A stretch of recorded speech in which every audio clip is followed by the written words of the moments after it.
Hey, how are you? Hey, you know what? I'm actually really good. It is a sunny springtime day in Oregon, and we don't get a lot of those. And in fact, the weather has been really crummy lately, so it makes the bright sunshine just feel all that much better, and I've really enjoyed it. How are you? That's awesome. I am now envious. We imported the gray, rainy Oregonian weather. Apparently, you just tossed it over here.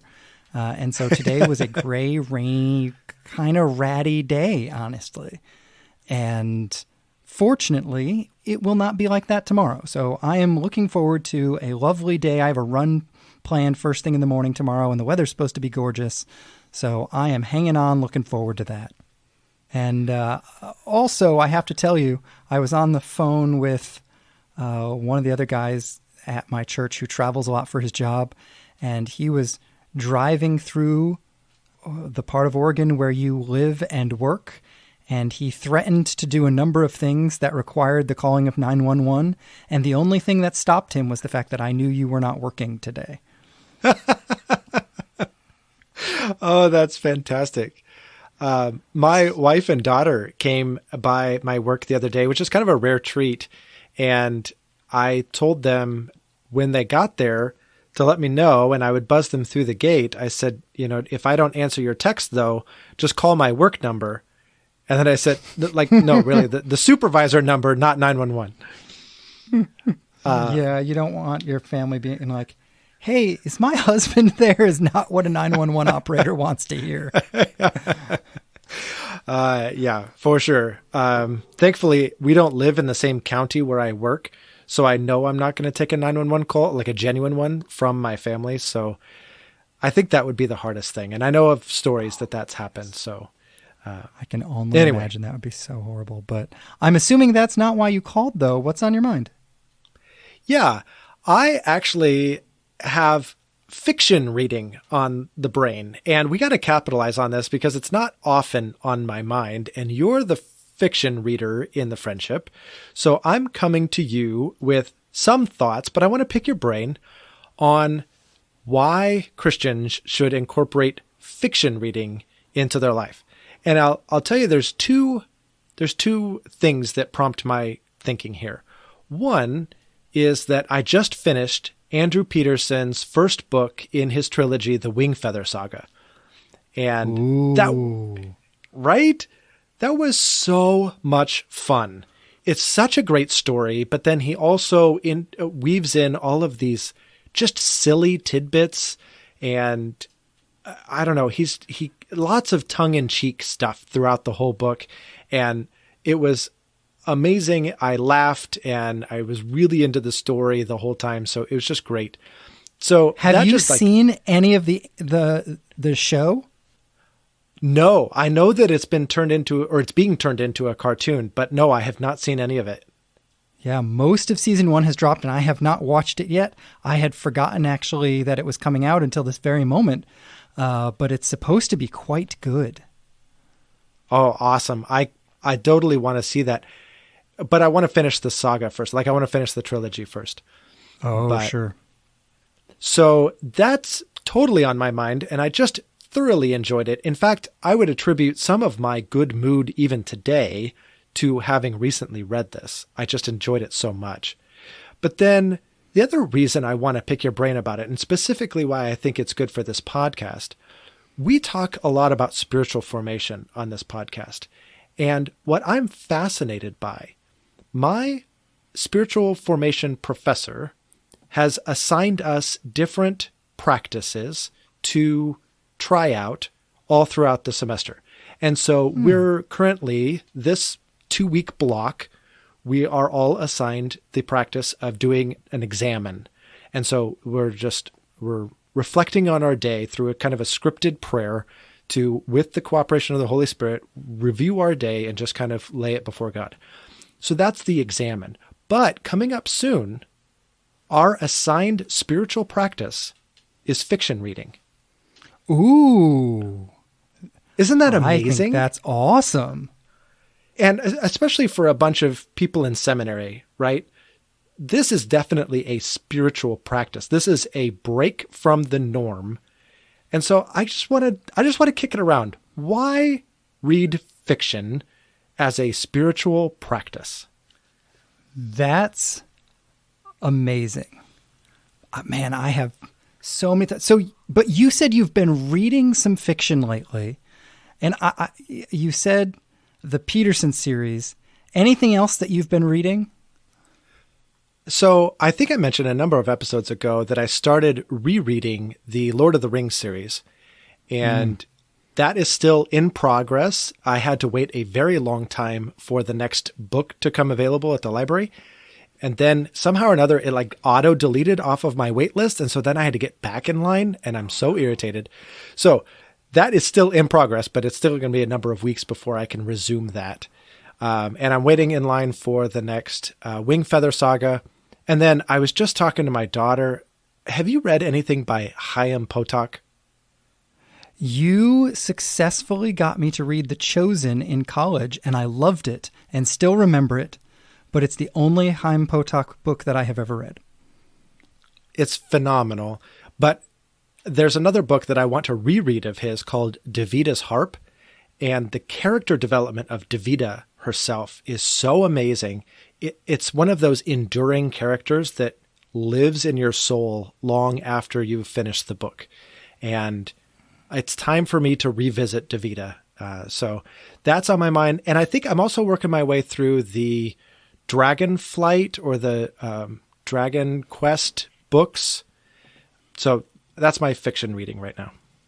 Man, that is so interesting to me. Like you said, I mean, I absolutely adore fiction. My earliest Christian memories are about the influence of fiction on my spiritual life. And fiction has been an enduring, formative practice for me from long before I knew that that was a thing. So I love this idea. And I have all sorts of different kind of categories of thought on this, but I want to start with this one that you just hit on that I think is so interesting.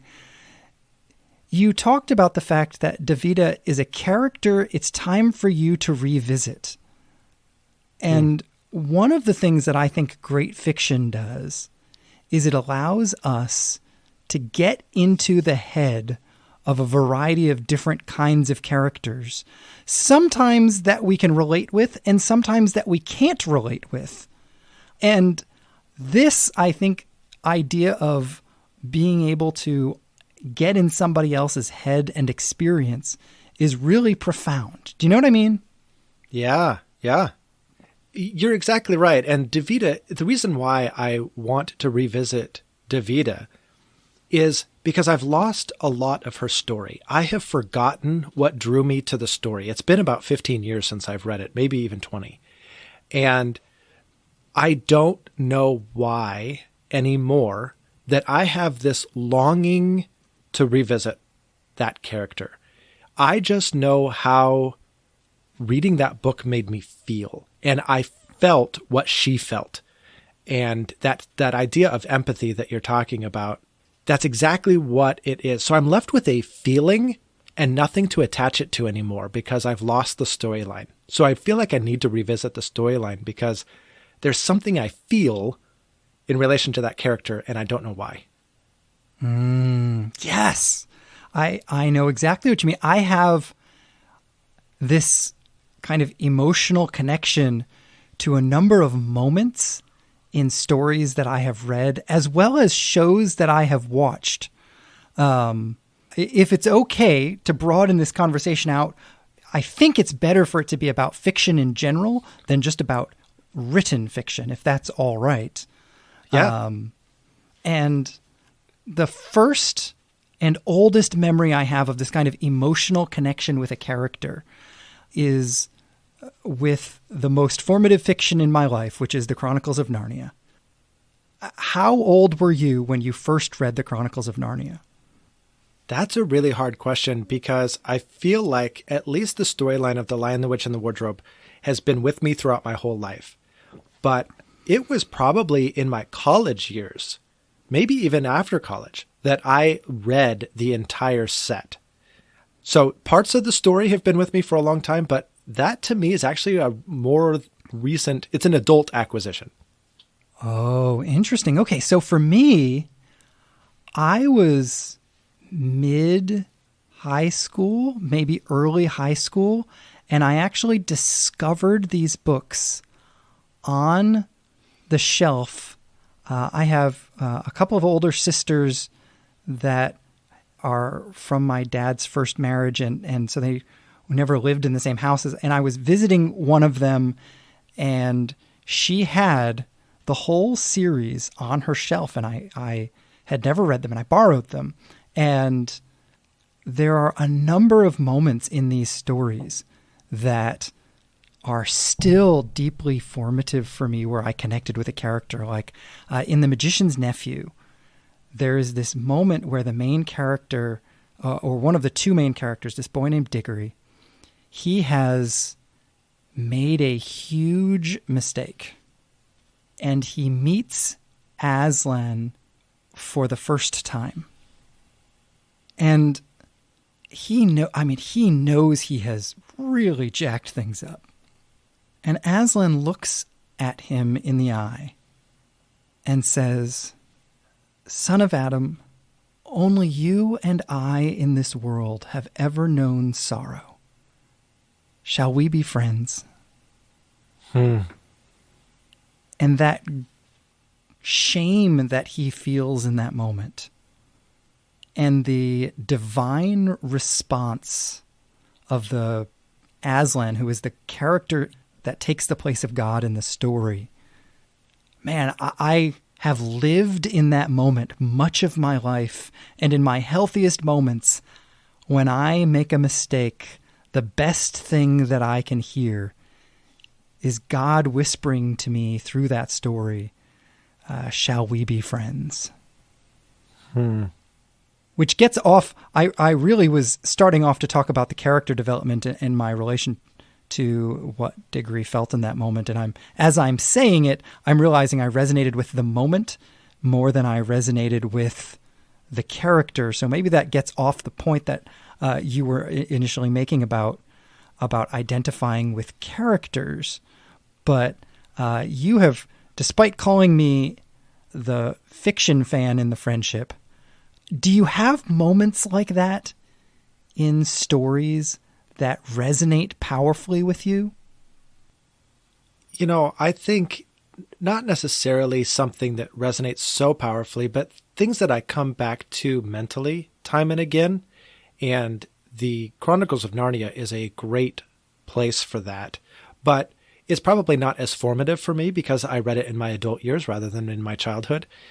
But the scene where Eustace, this is the voyage of the Dawn Treader, and Eustace has turned into a dragon, and he is in the process of trying to shed his dragon skin. And every time he thinks he has cut deep enough to finally remove the skin, he is ashamed to find that there is more underneath. And he goes through this process multiple times before Aslan meets him and says, "I have to do this for you."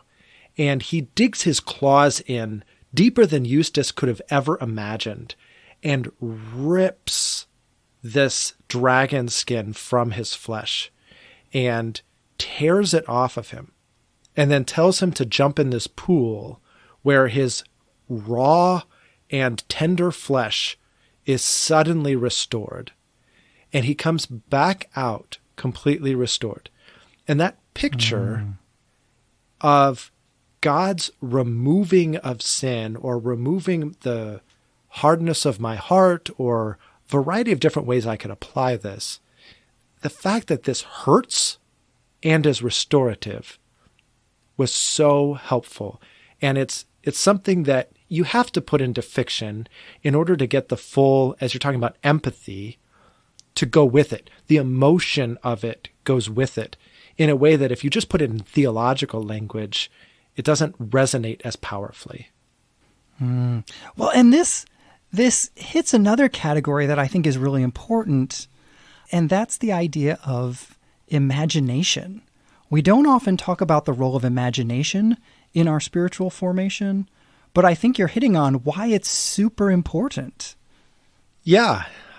It's funny because you said the word imagination, and my immediate association was with that tired old Christian song that's played on the radio until it's about to fall off of the speakers themselves. The I Can Only Imagine, and it's like picturing what it's going to be like to be in heaven. Oh my gosh, I am so sick of that song. I was sick of that song 20 years ago, and it's still getting played on the radio. So I'm sorry to any of you all out there who love it. But what I appreciate is its attempt to push people toward imagination and how this is beyond our comprehension. So what if we took a moment to imagine, to put ourselves in this thing that we only have a vague idea of what it'll be like? And I think maybe that touches on a little bit of what you're getting at, even though I'm using a song I'm really, really sick of to you as the positive example. No, I think you make a great point. When we see what the Bible says about our eternal state, there isn't a ton there, and the language seems to be far more evocative than factual. Ooh, that's a good way to put that. Right? I'm patting myself on the back at this point because that was a good way to put that. I think the social media guy should pull that out as a episode quote, just a little tip. Well, if you want to send that in as a recommendation, you can actually post that on our Facebook as a comment, and then he might get it. But seriously, the language is far more evocative than it is factual. I don't know that our eternal lives have to do with an actual cube city that is made of gold, that is 12,000, whatever it is, stadia or cubits or whatever every direction. But I do think that there is something, I think there is an invitation in much of the language, particularly prophetic and apocalyptic language, as well as Jesus' parable language, that is often assuming we will use our imaginations to fill in the details while still understanding that it is an imaginative attempt to understand, not trying to make a scientific fact out of what we imagine, but recognizing, you just said something really powerful, I think. You said that you have to use a story to communicate that point because theological language isn't enough, right? You said something like that. Yeah. Another episode quote, if I may say so myself. Yes. And I think a lot of scripture invites us to be imaginative in those ways, recognizing it to be imaginative, because an imaginative filling out, even if it is factually inaccurate, might be more accurate than a flat, emotionless, purely cerebral understanding. Oh my goodness. I'm so glad you're saying this. All of this is reminding me, I've thought a lot recently about the fact that a good percentage of our Bible is narrative. It is telling a story. And it's really hard to preach narrative because it's just a story and it doesn't have a so therefore go and do these things attached to it. Instead, what it does is it invites you to participate in the story, learn from the story, imagine yourself in the story, and allow this story to shape you. And that's a very different thing than we tend to do with the Bible. But it also makes me think of Eugene Peterson in his biography, The Pastor, or autobiography, The Pastor. He talks about the influence of his mother and her amazing ability to tell stories, particularly her amazing ability to tell biblical stories. But she augments these biblical stories with her own details. And when he got older, I mean, he'd heard his mom say these things over and over and over and teach these amazing, elaborate stories. And when he got older and he read the stories out of the Bible, he's like, hang on, the Bible left out all the good parts. And I just think that is so great. Like, not that I am, advocating that we add things to the Bible, but I am saying we need to like flesh out these stories, live in these stories, smell, breathe, experience these stories, because I think that's what the narrative of the Bible is asking us to do. Absolutely. Well, and this is one of the things I have deeply appreciated about The Chosen, as it has attempted to do this exact thing, right? The Chosen is not trying to be a one-to-one faithful translation of the Bible. Right. It is trying to be an imaginative engagement with what the Bible is trying to say in some ways that I find to be absolutely delightful and spiritually quite helpful for me. I'm assuming you've seen The Chosen. Is this correct? Okay. Although I'm very behind. I have not watched the third season. So I haven't either. I haven't finished the second season. I'm halfway through the second season. But like, you take the moment where Peter is called by Jesus and he's told to throw the nets out on the other side of the boat. Do you remember this moment in The Chosen at all? Mm-hmm. So Peter throws the nets out, and then he raises his hands and sort of smirks at Jesus with a, see, I told you nothing was going to happen kind of look. Yes. Right? And then Jesus sort of raises his hands a little bit and smirks right back at him. Right? And then suddenly there's this giant chaos of fish that almost knock the boat over. And I have been in so many moments of my Christian life where if I were courageous enough to be honest in prayer, I would hold my hands up at Jesus and smirk and say, see, I told you. And to think, I think quite accurately about the character of God in that moment, as it is demonstrated in Jesus, I think a smirk back, which implies wait for it, is perfect and exactly what Jesus would have said and exactly what needs to be in that moment and is great imagining. Does that mean absolutely 100% Peter smirked at Jesus and Jesus smirked back? No. But are we getting the character of God engaging with a person through the incarnation of Christ? 100%. And I think it makes it richer and better because of the imagination that's involved. Yeah, I completely agree. And there are times when I am reading the Gospels and I don't quite know Jesus's tone of voice or look on his face or the way the characters in the story mean it.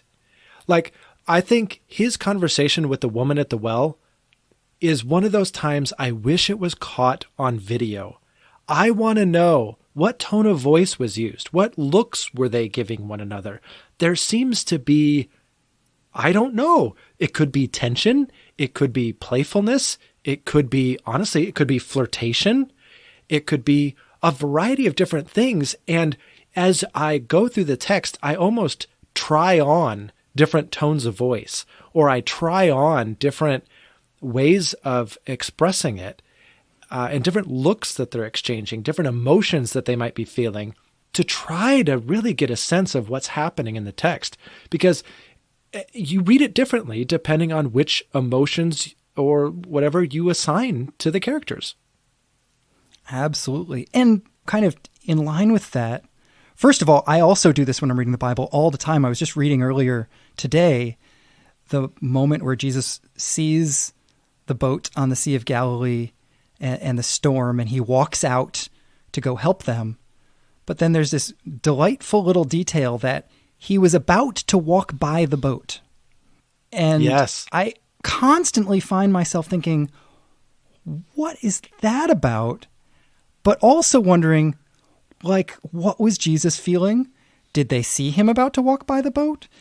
On some level, I wonder if this is a like silly wave as you go by. Hey, how's that going for you guys? Is this like, what is Jesus feeling in that moment?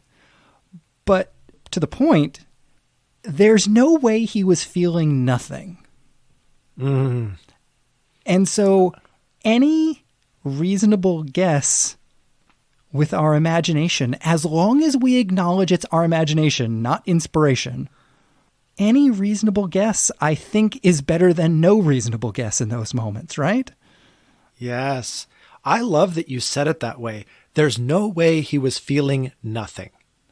And sometimes I feel like, at least in my experience, when I was growing up trying to read the Bible and trying to understand this whole Christian thing, I thought of the Bible as, you know, this sacred text, and the characters were very flat to me. And I honestly experienced them as having no emotion, having no feeling. It was just facts on a page. You know, as I have started to grasp what you're talking about there's no way they were feeling nothing. Boy, the text sure comes alive at that point. Well, and this is coming back to the character in Chaim Plotak or whoever. The thing that I love about good fiction is that it trains my imagination to get into the other character's head. This is a skill, not a choice that we make. I can't be like, oh, I'm going to just get in the other person's head. I got to practice. And reading fiction gives me the opportunity, if it's good fiction, to practice. I love that you said, if it's good fiction. So I want to read you this. When I finished the Wing Feather Saga Book 1, which is On the Edge of the Dark Sea of Darkness. Best title ever. Isn't it great? So as I finished that, when I was trying to like mark it as complete, I accidentally clicked on Andrew Peterson's name and it pulled up his bio on Goodreads. And as you read it, he's like, okay, look, I do a lot of things. And so I want to like help you out here. Yes, I write songs, and yes, I do music. And yes, I run a group called The Rabbit Room for people who do creative things. And I also write books, and I do all these things, but all of that. So this is what he says at the end of his bio that I just think is amazing. And it speaks to what you're saying about good fiction. The common thread in all this is my love for Christ and his kingdom, my belief in the power of story and art, and my need for family and community. If I had to boil it all down, I'd say this: I want to use my gifts to tell the truth and to tell it as beautifully as I can. Ooh, that is well said. Isn't it? And I just feel like everything he does is well said. He's the most brilliant lyricist I've ever seen in his music. I want to tell the truth and to tell it as beautifully as I can. It's that makes fiction, good fiction, is to tell the truth beautifully. Mm-hmm. And the truth in the broadest sense. We've talked a lot about the ability to relate with the Bible and with God. The other piece of this that I think is important in fiction's ability to tell the truth is to tell the truth about other people's experience that I may not resonate with, to help me get into their heads. And this I'm stealing from an author whose spiritual life would be in a very different place than mine, but I couldn't talk about fiction for 45 minutes and not talk about Brandon Sanderson, since he's my favorite author. But one of the things he says regularly about why he writes is that he wants to understand other people, and he wants to help people understand other people. And so he regularly writes about characters that have depression or anxiety or a whole range of different kinds of struggles, but intentionally, that's not what makes them them. They are just a main character going through a story that happens to have depression, and he does a ton of research and work to tell the truth about their life experience so that people who don't have those issues can understand them better. That's so good. Isn't that awesome? Like, what a fascinating reason to be a fiction writer, right? I think about even the character or characters. The first author we mentioned was Chaim Potok, somebody who's living in the mid-20th century in New York. That is a life experience I don't have, but The Chosen helped me broaden out my life experience a little bit because I was able to not understand everything about what it means to be Jewish in New York in the mid-20th century. That's not my point at all. But at least to be able to feel like I had an experience of what a person might have felt in those moments in a way that I wouldn't have been able to even resonate with without Chaim Potok's writing. Yeah, and it's funny how fiction kind of gives you those hooks to hang your hat on. Some experiential knowledge that you can work with. And going back to the picture of Eustace, for me, that was a fictional moment that when I think about a theological concept, I can come back to and say, oh, I understand this theological concept in light of this moment that I got to experience through this character. I didn't live that experience, but I lived that experience through that character, and now I can understand this concept on the other side of it. And so, yeah, you're right. I don't know what it's like to be Jewish in the mid-20th century in New York City, but having read almost everything that Potok has written, I feel like I have a better idea than I otherwise would have. Which, and I like your phrase, that gives us something to hang our hats on. The point isn't, therefore, I understand what it means to be Jewish. The point is, at least I have a starting point to have a conversation with someone who has that experience so that at least I can listen well. I guess for me, again, it's a starting point. Fiction is a starting point to practice empathy so that I can empathize with people in everyday life. It trains me to be empathic. It's funny because as I'm reflecting, I'm like, okay, how do we tie a bow on this for this segment, right? How do we summarize this? And I don't think that this fully summarizes everything that we've said, but I'm going to say it again, like, welcome back, old friend. This is love God, love your neighbor. Good fiction teaches us how to love God and love our neighbor. These are the great commandments. It gives us empathy. It gives us creativity. It gives us insight into somebody else. And it stokes our imagination so that we can truly love God and love one another. I just think that's great. Yeah. I mean, I've always loved fiction. I probably always will. And I appreciate the fact that you bring it back to this because I feel like we have hit on these two ideas, the idea of loving God and the idea of loving others, but I would not have been able to synthesize it into just that one concept. That is so frequently where we land. Yes. That we are striving towards that or gently growing towards that perhaps, and that some very surprising tools are helpful along the way. Yeah. So I want to turn to the audience and ask you, what fiction have you read that does this for you or watched? I do agree. It should include something that might be a TV show or a movie or something. But what fiction have you encountered that helps you love God, love others, and do it with imagination and with beauty?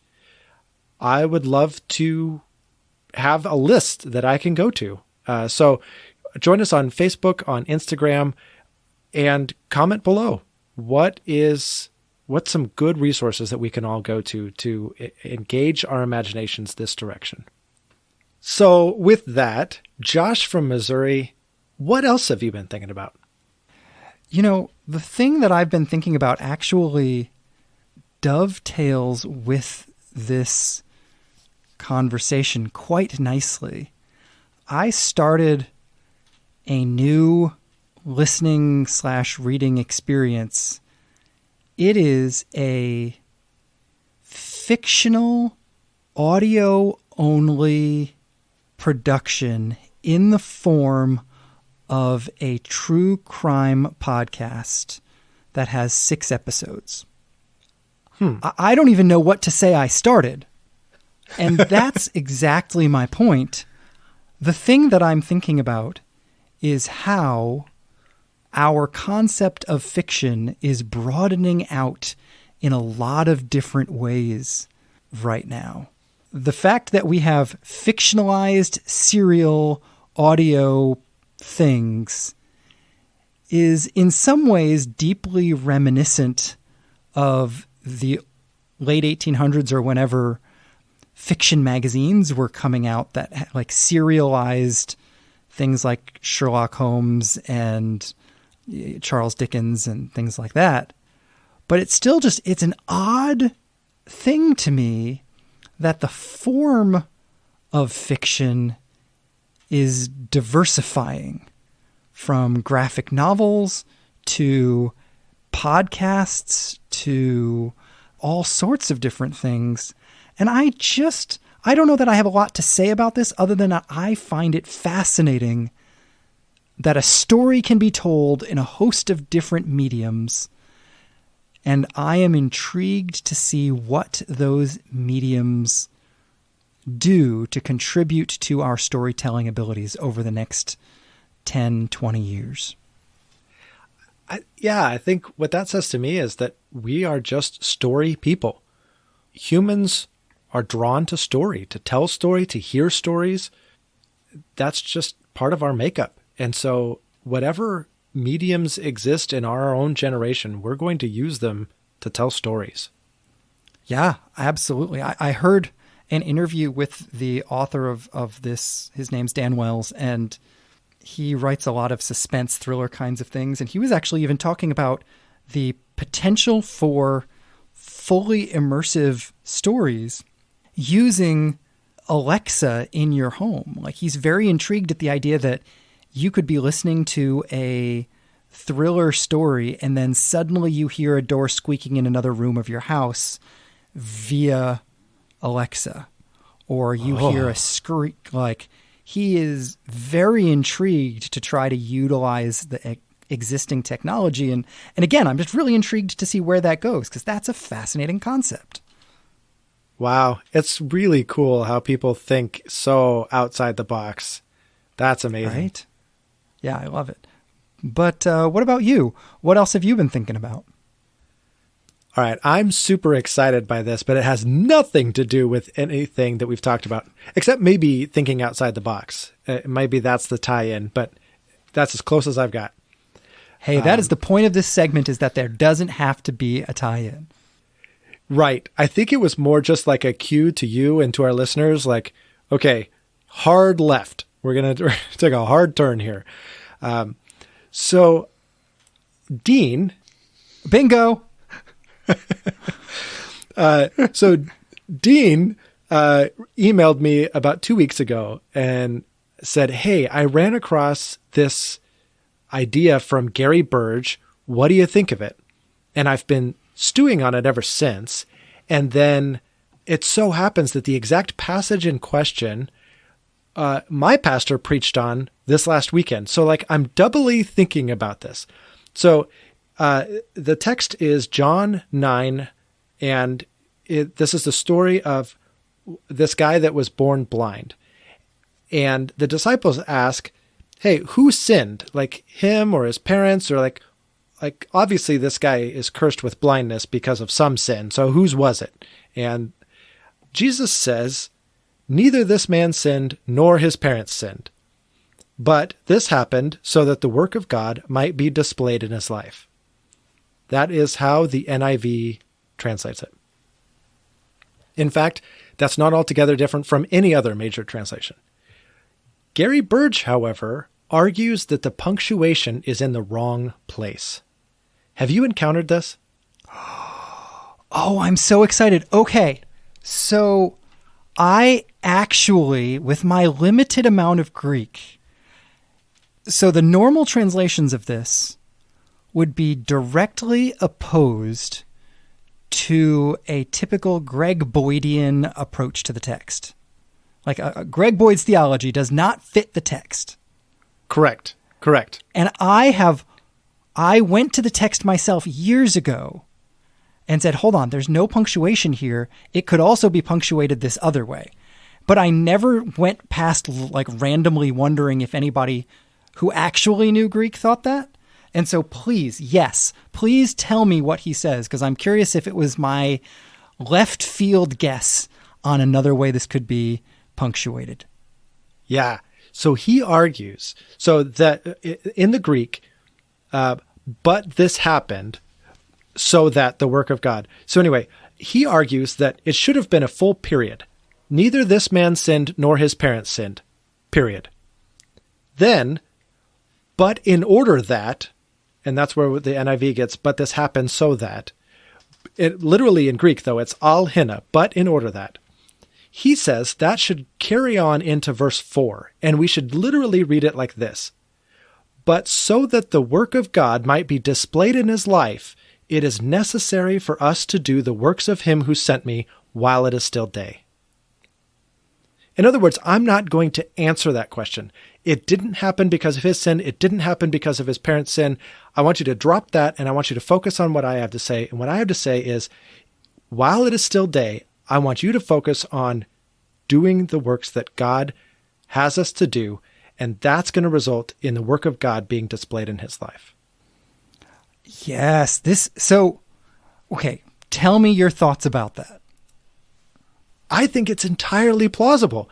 He gives a couple of different instances in John's writing that uses this al hina in that exact way, but it is admittedly the minority. I think he cited like 17 different times that al hina is used in the book of John, and 3 of them, including this passage, or maybe 4, would support this type of a reading. The others would support the type of reading that the NIV gave it, that the al hina is the hinge for the second half of a conditional statement. So it is plausible within even John's writing, let alone Greek language, to read it this way. And there is nothing in the text, in my opinion, there's nothing in the text that immediately tells you theologically which one you have to pick. I think it is purely a theological decision about which way the punctuation should be placed. That's fascinating to me. And there is a huge theological difference between the two. Miles apart, yes. But the problem is no major translation follows Burge's suggestion. The composite text that most people use to study out of is either the Greek New Testament 5, as put out by the United Bible Society, or the Nestle Aland 28. Neither of them use the punctuation like Burge is suggesting. So either this is a well-entrenched thing that just hasn't had chance to loosen up yet, or there's some really good arguments to be made on the other side that I don't know about. Well, as is always the case in these moments, I think it is wonderful and deeply valuable that there are men and women who have devoted themselves to scholarship on the Word of God. And in our reading of Scripture, we need to always acknowledge that we are deeply dependent upon our brothers and sisters who are scholars, that we read the Bible as a community, even when we sit alone in our rooms reading the Bible. Mm-hmm. And whatever that means for this individual moment, I am always deeply grateful, because if it were not for those scholars, there would be no English Bible. There would be no translations that help me understand Scripture as a non-Greek reader. There would be no academic Greek text for you to study. There would just be lots of little bits of papyrus floating around. Right. Which is in turn dependent upon scholars of their own time sitting down and copying these things by hand. So the layers of dependency here are vast. And I appreciate you saying that we read in community all the time. Yeah. And that is not a weakness. That is not a bad thing. It's not like, oh man, I guess I shouldn't read the Bible because I don't know what's going on. Like that's not my point at all. My point is quite the opposite. Every minute I spend reading the Bible, I stand on the shoulders of thousands of hours of investment into me to have this moment. And that is a cool thing. And I am grateful to God and grateful to all of those generations of scholars that make that moment possible for me. Yeah, 100%. Well, again, from the cliffs or from the heights of wonderful, inspiring thoughts, now on to our Which Josh question of the week. And this week's Which Josh question: which Josh fell off a cliff on his 16th birthday? And before we answer that, I've got to just tell you, when you accidentally said cliffs a moment ago, speaking of fiction, right? It was the moment in the Princess Bride movie where they're all like, the cliffs of insanity. That's funny. I have had Princess Bride on the brain as well for a number of reasons. And I actually pictured the Princess Bride as well, but not that moment. I pictured the rolling down the hill, even though it's not a cliff, and him saying, as you wish. Well, I am the Josh who fell off a cliff on his 16th birthday, and I can say it was not nearly so graceful, romantic, or cinematic in any way. No, so we were at a place in southern Washington called Lacamas Lake. I was there with some family and friends, and there's a creek that runs into Lacamas Lake. And so I was on the other side of the creek from where people normally go, and there is like a cliff there. And it was kind of a mild ascent. And so I was, climbing my way up it, and I grabbed onto a tree branch for support. And that tree branch snapped in my hand, and I fell straight backward onto a rock in the creek and then flipped over onto my face into the creek. And the people watching it thought for sure I was very seriously injured. As it turns out, I was not. I mean, I was a little sore for a couple of days, but I had no major injuries whatsoever. But it makes for a great 16th birthday story. That's hilarious. But at least you had a memorable 16th birthday. That's a big deal. Yeah, exactly. So, well, hey, we on for next week? We sure are. I'm looking forward to it. All right, I'll talk to you later. Bye. Bye.